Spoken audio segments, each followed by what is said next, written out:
Avast, me hearties, and let us set sail upon the seas. Yeah, that's enough of that. Ahoy is both a declarative greeting and the name of Leader Games' latest release. Designed and signed by Greg Loring-Albright, then further developed by Nick Brockman in-house, it is an asymmetric game of conquest, subterfuge, and smuggling in an indelibly charming oceanic world illustrated by Kyle Farron. As a two-player game, it is a strictly area-controlled joint between two similar but ultimately very different factions. The Sharknacious Bluefins with their extra action dice, vast armada of Sharky patrol boats, and more inherent militaristic capabilities versus the Mollusk Union, helmed initially with one boat, but wielding tricksy one-off plans. They accrue and distribute non-combative comrades on islands to establish control, which is all more or less pretty straightforward. It's when adding a third and fourth player to the mix that things take a turn.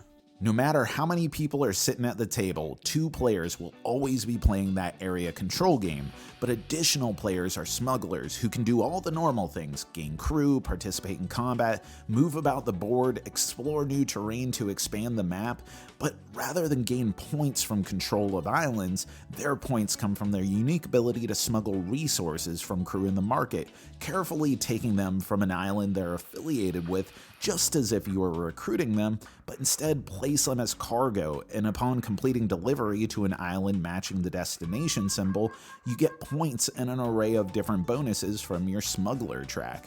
No matter how you slice it, the general thrust of the game is that players start rounds by rolling their 4, or in the case of the Sharky Sharks, 5 dice, then take turns taking 2 dice actions at a time, along with any number of free actions like recruiting crew affiliated with your local island to permanently add their powers to your faction. Most of the game is spent maneuvering your flagship around the board, and speaking of which, the board starts small, but if you ever move off the edge, another tile is flipped for you to orient, putting out a fresh wealth die at 1, representing the points that the sharks or mollusks will gain at the end of the round for controlling that tile. The thing is that these dice will increase throughout the game, either at the choice of the first player at the end of each round in a 2-player game, or organically by a smuggler delivering goods at 3 or 4 players.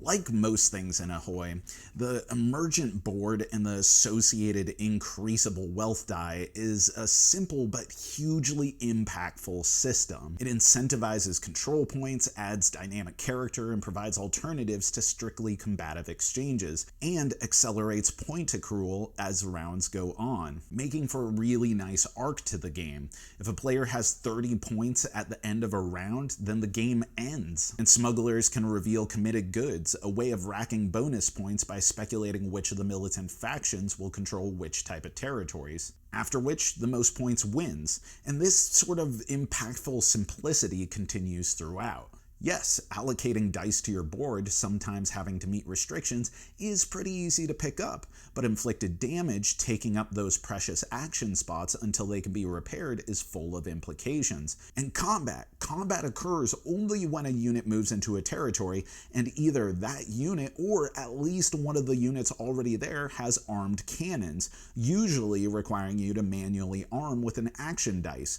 Combatants each roll 1d6 and the higher roll wins, inflicting damage to the enemy ship and reaping your faction's combat rewards. Simple, yeah? But you can allocate cannon pips to increase your strength before rolling. But will that leave you too vulnerable? And maybe you don't want combat. Sometimes movement unencumbered is far more valuable, so you don't arm cannons and focus on exploring. After all, if you don't arm cannons and they don't arm cannons, there is no combat. And this is working only with your 4 or 5 dice per round, allocating only 2 action dice per turn, meaning that it's hard to orchestrate a sort of grand coup without commitment and foreshadowing. But that grand coup is also kind of a misunderstanding of this game.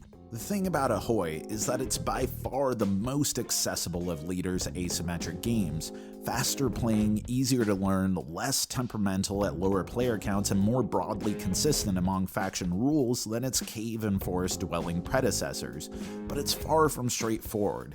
The presence of combat and control makes you want to hold territory, to engage in stupendous master and commander battles, to exercise subterfuge and pull off some grand orchestration with your comrade-fueled plan cards. But if you play with an unyielding grip on what you have, the game will be surprisingly slow. This is a game where control is fleeting, where discovering new land is often better than fighting over what's already out, where combat is a means to an end, fast and decisive, but most often a way of adding or removing a token or two on the map, and with the teleportatious tailwind action that moves you direct to any matching die symbol, some of the comrade manipulation on the mollusk actions or crew, or the massive number of deployable shark boats, or even bluefin strongholds that always have cannons loaded and count for 2 for purposes of regional control, exchanges are frequent, tactical, and tenuous. One of the biggest surprises was how good this game played at 2. I mean, yes, our first game, we both turtled and loaded for bear every turn, hardly exploring because we didn't want to give up our home turf. It was fun overall, but a bit of a slog. Once we stopped viewing it as a war game and instead a game of exploration where it's impossible to hold on to 11 territories at a time, it really cooked. And the game's fun, brilliant, poppy nature that still has plenty of room for awesome plays, but makes holding on to any one individual territory much less consequential, it really came to life. But not so much as playing with smugglers. The gameplay is great at 2, but shines at 3, where the smugglers have so much influence over the entrenched partisans, choosing where to deliver, organically upping the value of the islands, participating in combat but avoiding area control. It's completely different but adds such great dimension to the game, and the fact that these 3 very different factions have this tight balance and agency is really impressive. But the downside is that no matter how good the 2-player game is, without being able to play as a smuggler, which would truly make no sense in that context, the 2-player version will still itch as somewhat less than. Also, speaking of smugglers, I'm no game designer, and I'm sure there are plenty of well thought out reasons for it, but the fact that the smugglers are identical in all but color, not even changing up the number requirements or grid, just feels bland. Come on, the rest of the game is so inventive and lively, at least some difference between the two would have been really welcome. But if those are the weaknesses, the strengths are so much more. Ahoy is a fresh and vibrant alternative to Leader's existing lineup, managing to feel completely singular while also totally at home with the studio's catalog of curiosities. It's a game where no matter what faction you're playing or what player count, you feel uniquely powerful. Be it the militant dominance of the Sharks, where one loaded cannon turns a sea worth of patrol boats into a vast web of obstacles, and an extra action die per turn leads to aggressive upends. Or the Mollusks, who manipulate their non-combative comrades with ease, whose greatest assets are what plans might lurk in their hand. And the subtle but potent world manipulation and speculation of the smuggler, who jets around and can net serious gains through delivery or successful combat. Each feels inventive and fun, and like so many games of this type, the asymmetry just makes you wonder about all sorts of faction possibilities, but it manages a stability and cohesiveness on its own. As someone who loves area control, asymmetry, and exploration, this hit all the marks and did so with a poppy approachability and a sort of low-stakes puzzliness, which is totally welcome and totally legit.